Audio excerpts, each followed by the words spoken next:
NFL doesn't have news stories that are interesting for everybody else, right? And I'm not trying to put that against the NBA or the NHL or the others. It's just the truth, right? I mean, right now, what do? The Super Bowl just ended. What's everybody's focus? Free agency. But before we get there, I'm curious about this.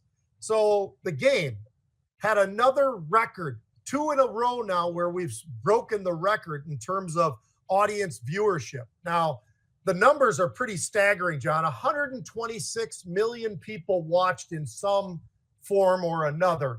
That's a huge number. It's a record number that they were able to put up. I just wanted to throw out a few numbers for you. So the NBA's biggest ever was the Bulls and the Jazz, Michael Jordan back in the day and all the rest of that. They got a pretty good one, John. They had 35 million. That's not so bad. But how about this? They had to go back to 1998. They haven't even come close to it since. But I had to go back to 1998 for that number. The Celtics and the Mavericks last year, just to give you a little bit of an idea, 11 million. So 136 million, 11. It seems like the numbers are a little bit off here, but those are the numbers. And NFL is still king. It's absolutely amazing. I'll give you one last one for the NCAA. Do you know how far back you've got to go to get the highest ever there? 1979. A guy named Magic Johnson playing for Michigan State and a little fella named Larry Bird playing for Indiana State. That one, John, got 35 million folks watching that. But you've got to go back to 1979 to find that number. So the NFL is still king. It's absolutely amazing the numbers they're able to put up. And I say that as a guy who's been pretty critical of Goodell. Goodell has just been able to ride this ship pretty nicely. They got to change the kickoffs. They got to change how they deal with a lot of things on instant replay and stuff like that, John, just so that they can get the calls right when it's something that could really change the game. But you really can't argue too much with those numbers because they're absolutely staggering. Is there anything the NBA can do, the NHL can do, or Major League Baseball can do, John, of course, to get anything you close? You know the answer. Pete knows the answer before he asks the question even, folks. And the answer is do away with load management. Yep. If the players can't play 82 games or 93 games, whatever it is, then don't play that many games. Mm-hmm. I mean, people that pay for those seats pay to see LeBron James, pay to see Luka Doncic. People pay for the stars. And if they're not seeing those folks, it's not fair. And no wonder people then say, well, the heck with these guys. I bought a ticket for $500 and now I can't even give it away because he's not going to play tonight or whatever the story is. I mean, injuries, we all understand. People have injuries. People even get really worn out.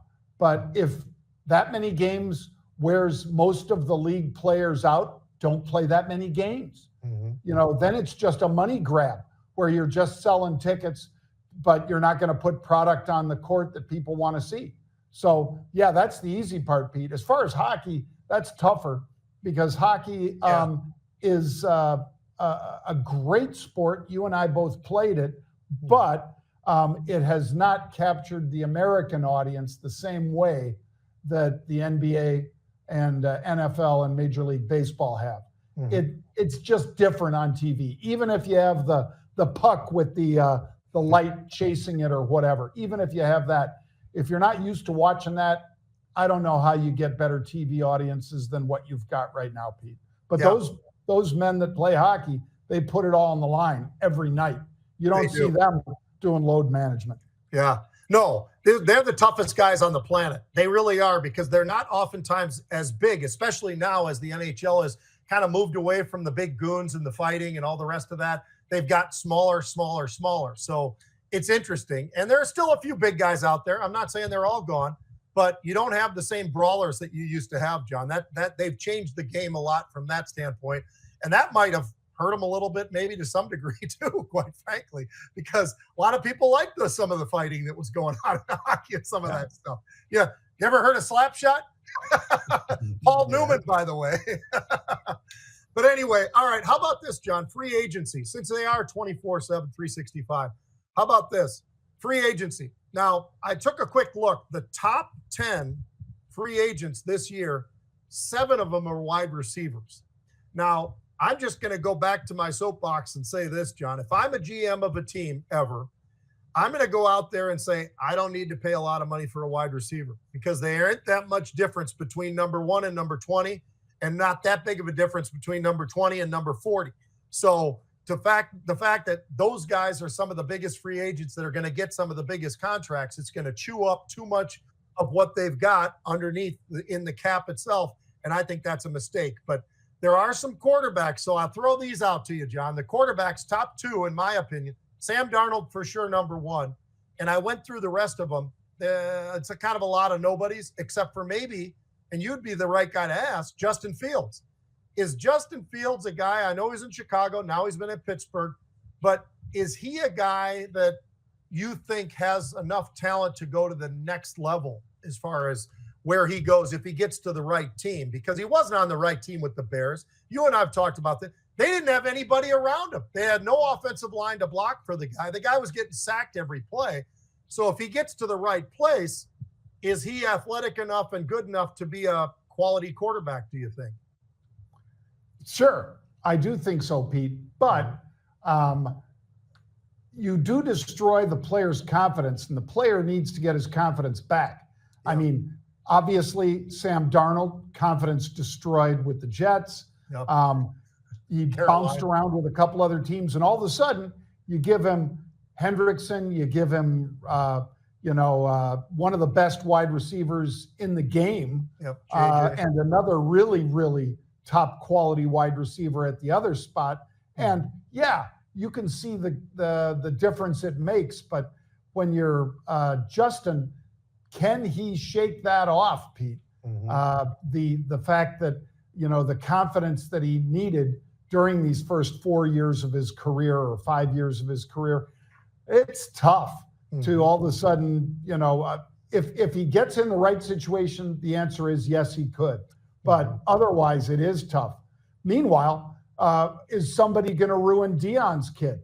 Because that kid Shedeur is a great player, but if he got the same sort of situation that Justin Fields was in, he might have a tough time getting his swagger back too. Because NFL is just a different level. Everybody's fast or faster.